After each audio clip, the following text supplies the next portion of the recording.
So nagpulasan yung mga tao doon sa paligid ng bulkan ng Albay.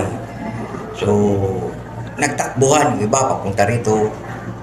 So may nag-attempt daw dyan sa lake dyan na sisirin kung talagang gaano katotoo.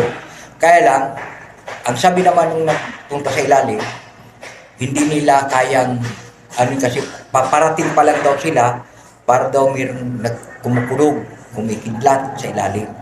So, ibig sabihin, may nagmamayari na dyan sa ilalim. Enchanted na nga yan, tawag dyan.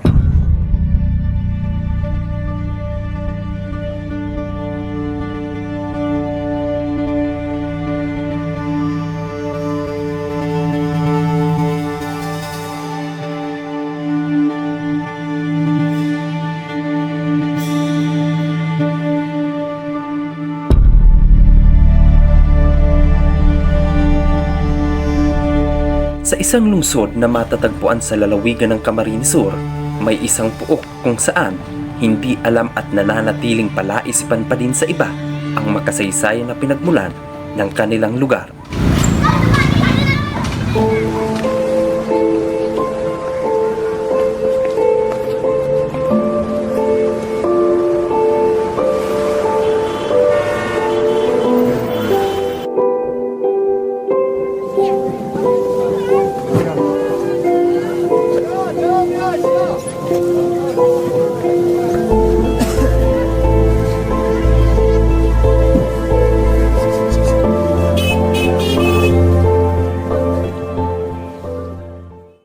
Ang Bicol Region, isa sa mga pinagpala at sagana sa likas na yaman, may magagandang tanawin at kilala sa mayaman na kasaysayan nito.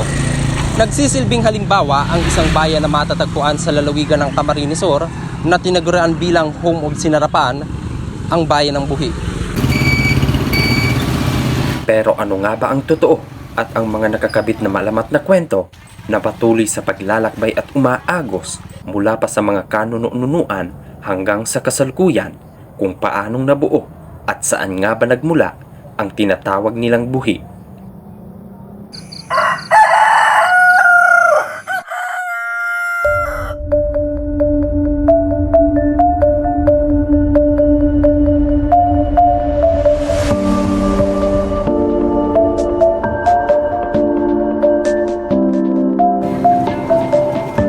Kasabay ng pagputok ng araw, abala na ang mga tao sa kanilang mga pinagkakaabalahan sa buhay.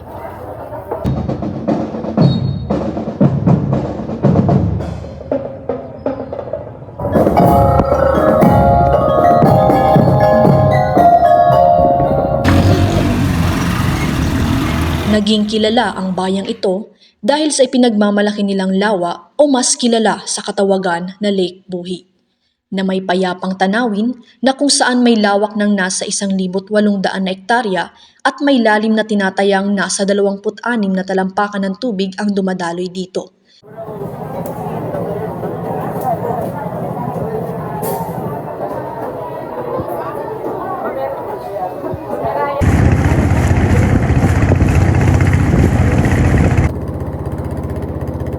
Karamihan ay pangingisda naman ang pangunahing na pagkukunang hanap buhay ng mga tao. Maging ang tubig na umaagos nito ay napakikinabangan bilang supply ng kuryente at nagsisilbing irigasyon ng mga magsasaka sa mga kalapit na bayan.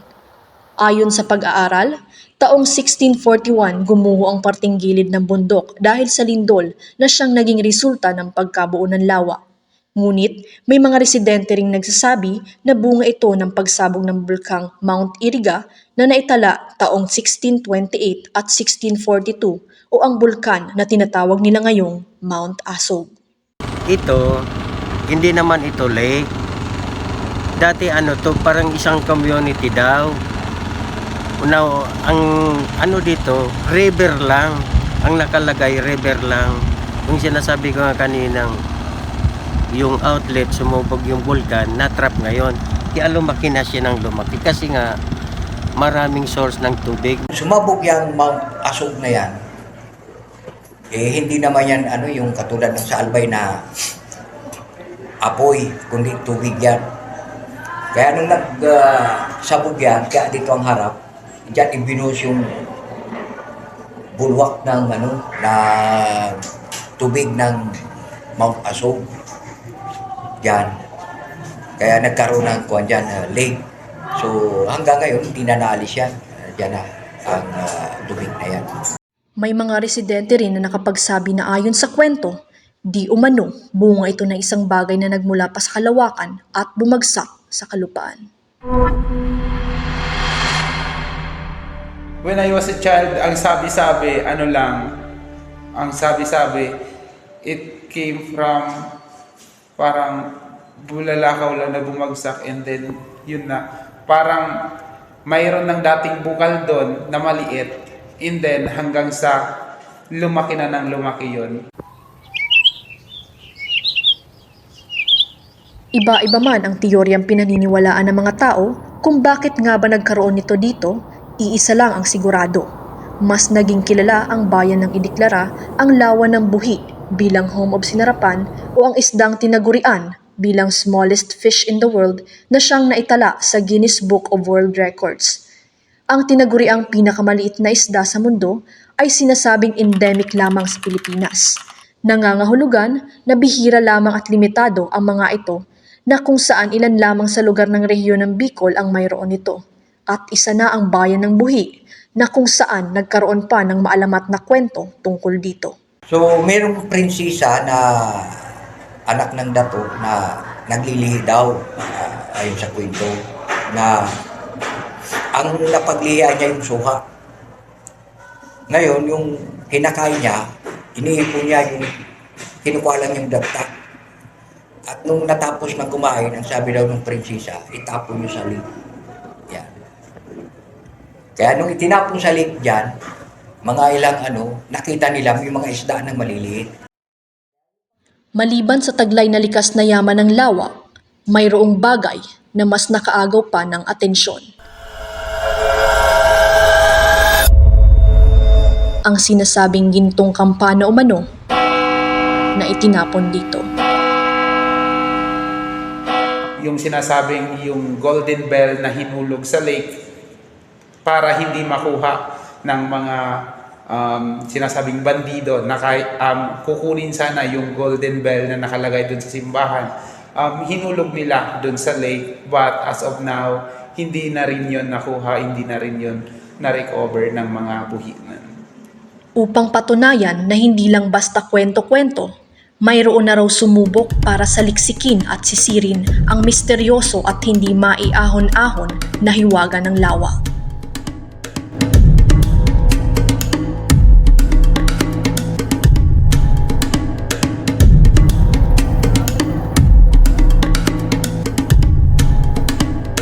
So, may nag-attempt daw dyan sa lake dyan na sisirin kung talagang gaano katotoo. Kaya lang, ang sabi naman nung nagpunta sa ilalim, hindi nila kayang, kasi paparating pa lang daw sila para daw mayroong kumukulog, kumikidlat sa ilalim. So, ibig sabihin, may nagmamayari na dyan sa ilalim. Enchanted na nga yan, tawag dyan.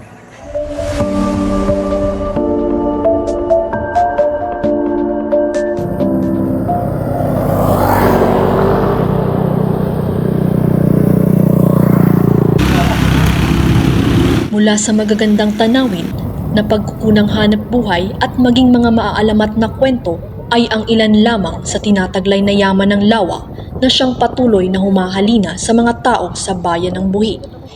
Pero sa likod ng lahat ng ito, ano kaya ang kaugnayan ng ipinagmamalaki nilang lawa? Paano nga ba nagsimula ang bayan at nabuo ang salitang Buhi na kanila ngayong kinatatayuan?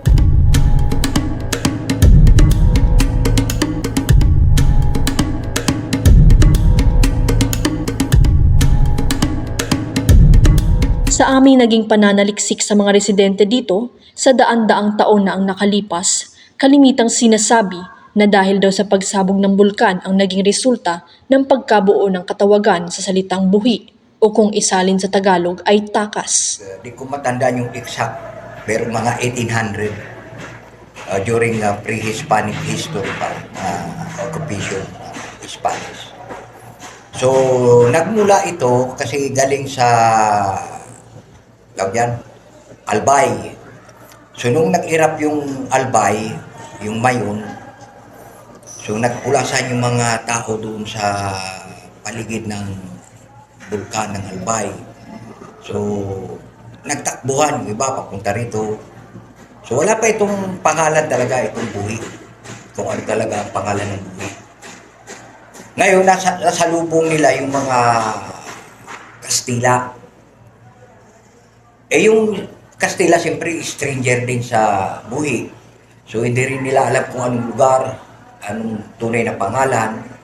And tinanong nila yung mga nagtatakbuhan. Sabi nung mga Kastila, anong kwanto, anong lugar? Kasi hindi namin alam.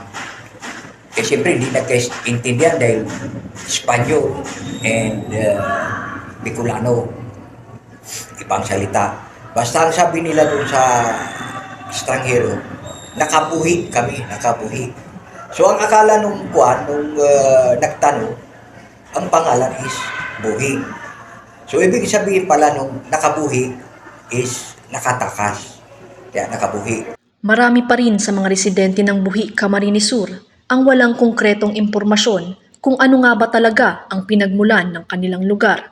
Sa pagkakataong ito, sabay-sabay nating lakbayin at sisirin ang katotohanan mula sa pag-aaral ng dalubhasa para malaman kung ano talaga ang tunay na kasaysayan ng bayan.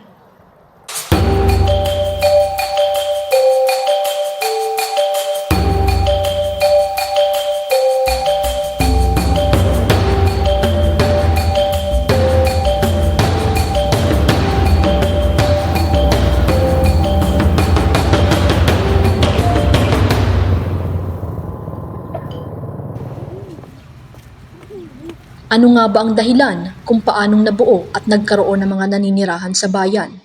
At ang idinidikit na dahilan kung bakit napadpad ang mga buhianon sa tabi ng lawa, nagsimula ilang libong daang taon na ang nakalipas. Sa Southeast Asia naman, ang parating important na feature ng isang settlement ay yung existence ng body of water. Either merong dagat, merong ilog, o merong lake. Bakit mahalaga yun? Unang-una, you have to understand na sa Asia, tropical country, mainit. And therefore, mahalaga ang tubig.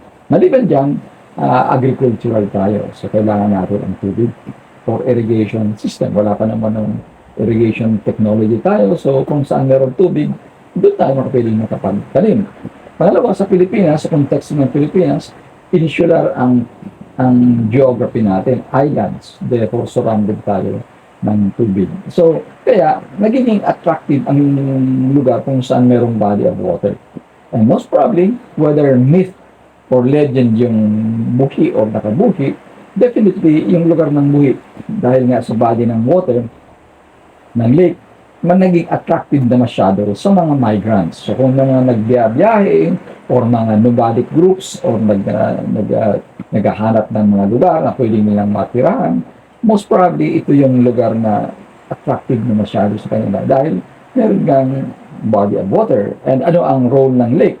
Of course, pag merong lake, merong isda, merong tubig, and therefore ma-assure ang kanilang subsistence, ang kanilang buhay.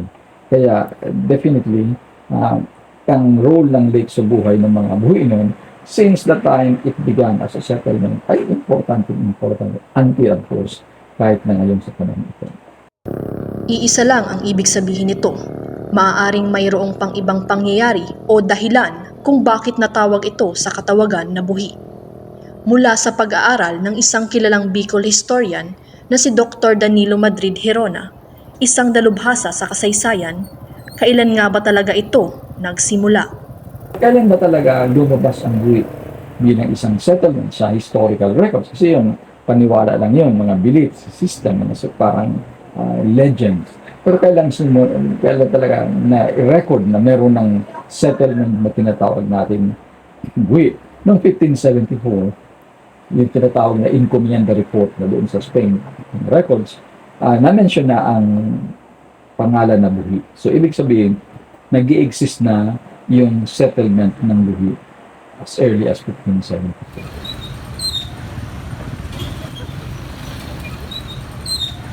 Hindi man mahugot-hugot sa totoong pinag-ugatan ang katawagan na buhi, daang libong taon na ang nakalipas.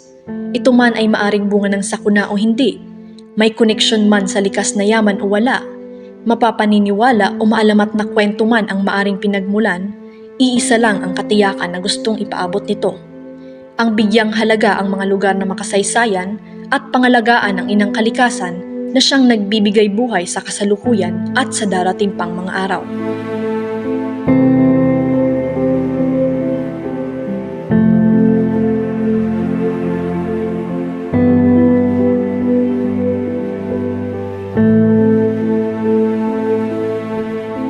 Ito ang istorya ng buhi na maraming pinagdaanan sa loob ng libo-libong taon, ang bayan na tumakas at nakatagpo ng kapahingahan.